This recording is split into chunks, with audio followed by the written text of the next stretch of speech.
All our lives, we've always been told to be honest, tell the truth, be a person of your word, say what you mean and mean what you say. So tell me why a Washington therapist has revealed how she was told to not be honest about her 13-year-old patient who was suicidal, autistic, and abused. She was told to ignore all of that and quickly affirm her gender. When she revealed that she was having thoughts about her gender, her supervisor said, go ahead and sign papers to give her gender affirming care, despite the fact that she has this array of other issues. So Tamara Pietzka, I think that's how you pronounce her name, quit the profession of counseling and therapy because she was in a position where she was constantly being reprimanded by her bosses for not immediately prescribing puberty blockers to her young patients whenever they mentioned anything about their gender or like having gender dysphoria. And when she wanted to explore what the children meant by that, she was told that she was putting her patients in harm's way by not immediately affirming them and giving them puberty blockers. Now, what are puberty blockers? Puberty blockers are exactly like they sound. They block a child from going through their intended puberty. Why do people do this? They do this because first they think puberty blockers are reversible, which they're not. And also because they think that if they block the puberty, then a boy child, for example, will not get a deep voice and they will remain like prepubescent, which means that if they want to change into a woman later on, it'll be easier for them to do because they won't have a deep voice to train into a woman's voice, and they won't have all this hair, manly hair, to get rid of when they're older. And so it helps them with their transition. What it doesn't account for is the fact that an adult who was given puberty blockers will never orgasm and they will probably never have children, because when it blocks puberty, it also blocks their body from going through its natural path from boyhood to manhood. And so if at a later stage, when you are, say, 21 and you were given puberty blockers when you were 13, when you're 21 and you decide, actually, I'm not a woman, I'm a man, you're not able to walk that back. You're not able to get off the puberty blockers and then go on to go through the puberty. You're never going to go through the puberty. It's done. So when you're 21, you will still have your 13-year-old voice and you will never have gone through puberty. It's not something that you can go back and go through at a later stage.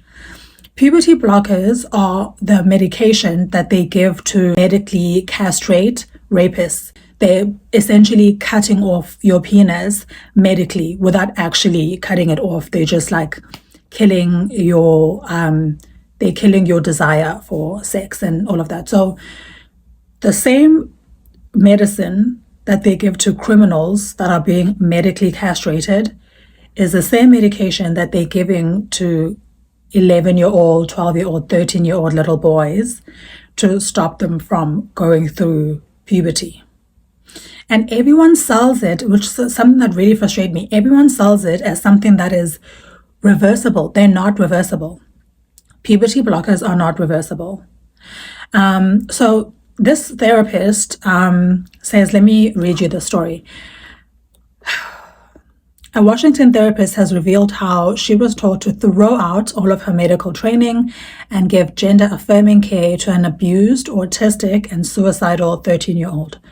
Forget about the fact that when you're in helping professions like therapy, counseling, you're told to improve the lives of the people that you come across, and you're told to protect vulnerable people. A 13-year-old who is suicidal, has been abused, and is autistic is the very definition of a person who is vulnerable. Those are the people that we're supposed to protect. I'm in my master's program to become a counselor, and next year I will be a licensed counselor. Literally, according to the American Counselors Association, a counselor's job is a professional relationship that empowers diverse individuals, families, and groups to accomplish mental health, wellness, education, and career goals. Mental health. So you're supposed to improve the lives of the people that you come across. How is giving an autistic, suicidal, abused 13-year-old puberty blockers that they can never come back from, how is that improving their lives and making their lives better? Tamara quit the profession after she was reprimanded by her superiors for not immediately signing off on children's requests for puberty blockers and sex change surgeries. Some of the kids who wanted to be transgender had multiple issues, including physical, mental abuse, raging anxiety, depression, and suicidal thoughts. Despite this, she was shunned into quickly signing papers to give them life-changing medication, and when she brought up her concern, she was accused of being prejudiced against trans kids. Mom of three, Pietska, decided to become a therapist in her 20s, and she graduated from the University of Washington with a master's in social work in 2012. She has worked with hundreds of clients over the last decade, but she quit her job in January because she was told to throw out her training if a young person had gender dysphoria. Now, gender dysphoria is when a person feels like they are born in the wrong body and they want to become something else. Usually people that have gender dysphoria are people that also have other mental health problems, which is why they think they are in the wrong body.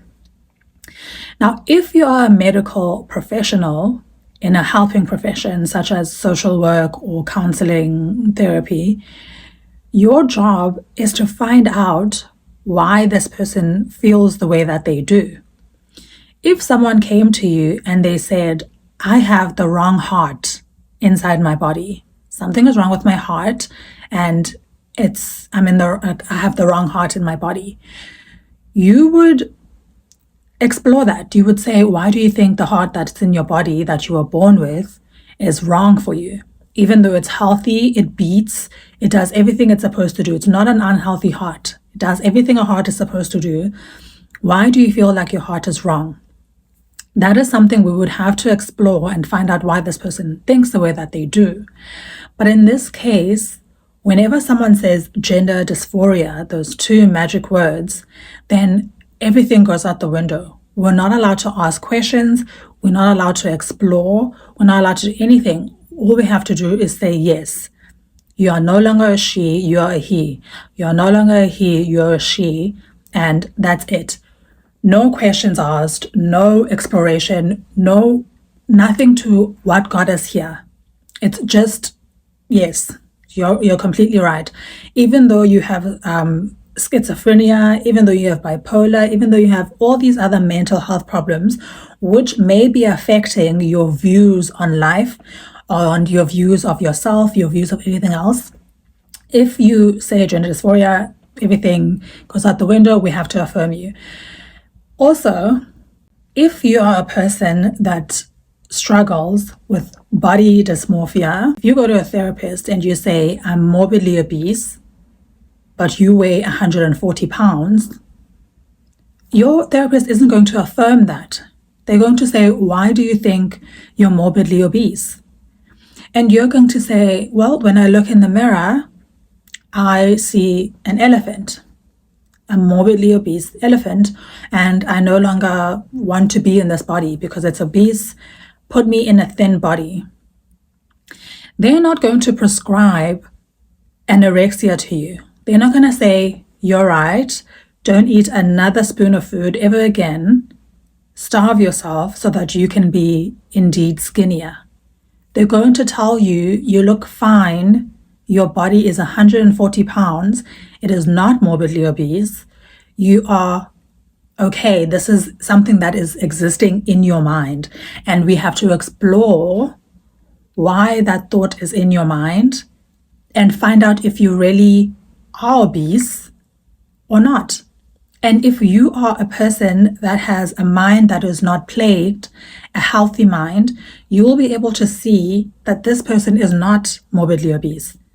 They are a normal-sized women, and they are not an elephant. Now what we're being asked is that when a person who is a man stands before you and says, I am a woman, put me in the women's toilets, put me in the women's abused women's shelters, you have to say, yes, what I'm seeing before me, a man, is not in fact a man, it is a woman, and so let's put them immediately. So why is it that for every other part of life, we're expected to explore things and question things and wonder, ask questions, but when it comes to this one particular thing, we're not allowed to ask questions. We're not allowed to ask the same questions.